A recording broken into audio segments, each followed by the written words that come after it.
मैया की महिमा जदी पड़ लगे धनी विपत कलेश सब डर लगी है।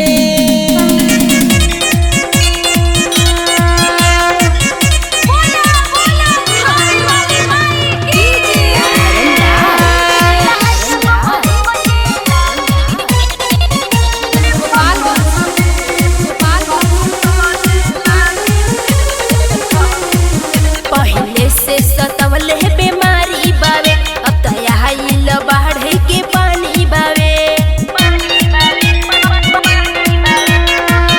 मैया जी के ध्यान धल हो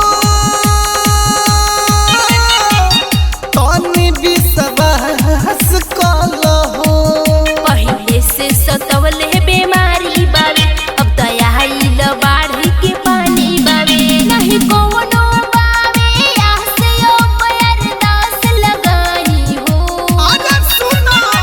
मैया के महिमा जब पड़ लगे धन विपत कलेश सब डर लगी है धन। मैया के महिमा जब पड़ लगे धन विपत कलेश सब डर अरे लगी हो चला।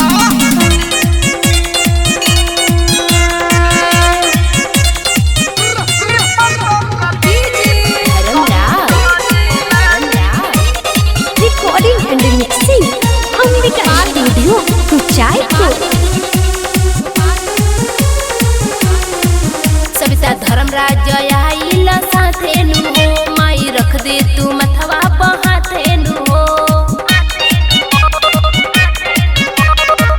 उत्तम शर्मा लेके खाड़ बा ये माई लाल की चुनरिया हाथ बा। सविता धर्मराज आइल साथे नु हो माई रख दे तू मथवा बहाथे नु हो। अब मुकेश के राख लाज काज सवरी लगी हो।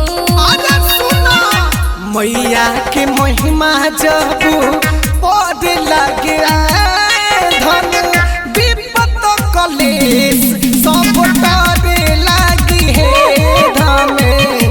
मैया के महिमा जब पड़ लगे